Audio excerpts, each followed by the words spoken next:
चेन्नई नगर के सभी सम्माननीय नागरिक बंधुओं, माताओं, भोजन को बनाते समय पवन का स्पर्श और सूर्य का प्रकाश अगर नहीं मिला, वो भोजन कभी नहीं करना।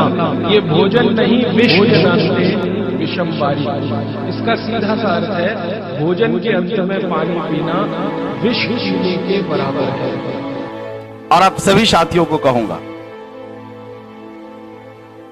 जब ऐसी बात हो ना तो ज्यादा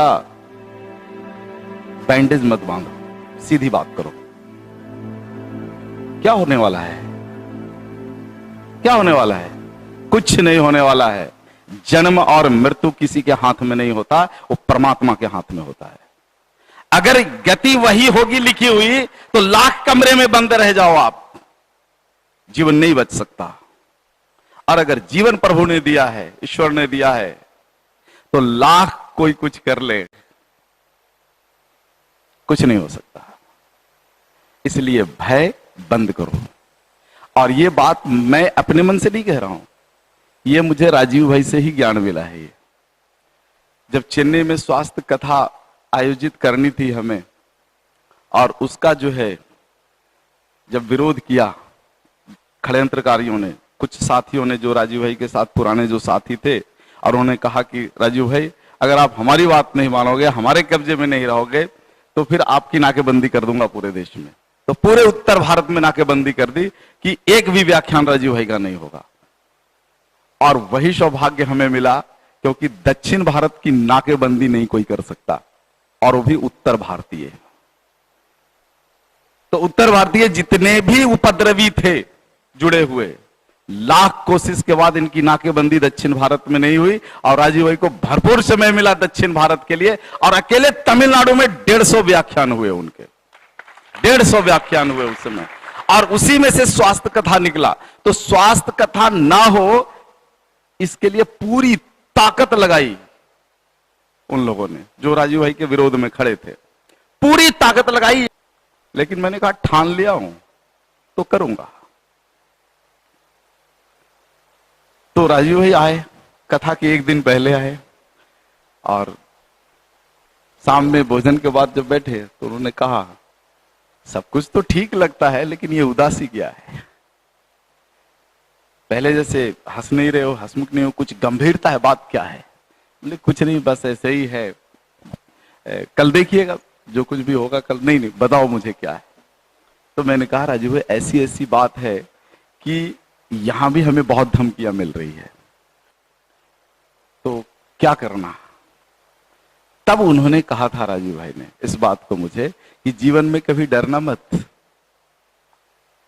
क्योंकि ये जीवन जो है प्रभु का दिया हुआ है, और अगर जैसी गति है वैसी गति मिलेगी ही, तो डरना क्या है?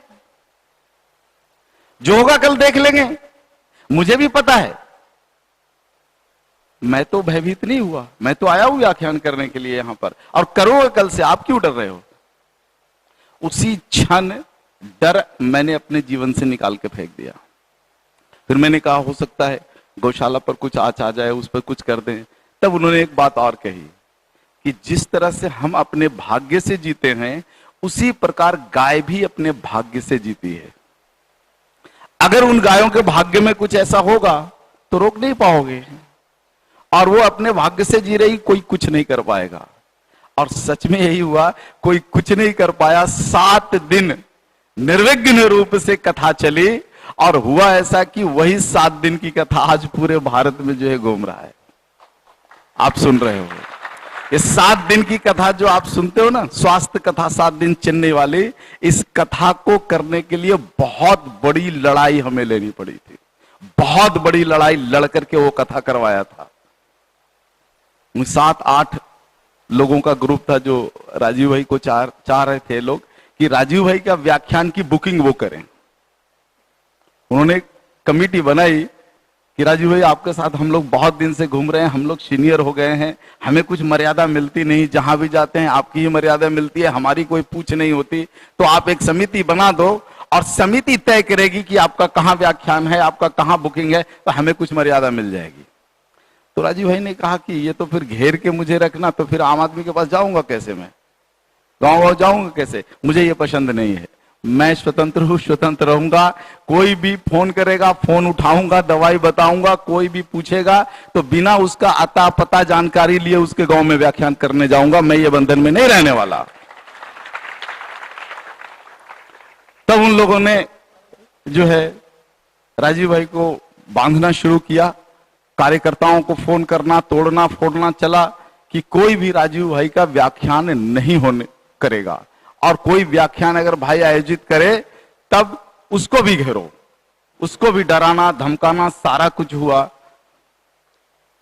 यहां तक आपको एक किस हद तक ये गिर करके काम किए थे राजीव भाई के साथ इन लोगों ने, कि व्याख्यान जब हुआ तो कोई हथियार नहीं चला।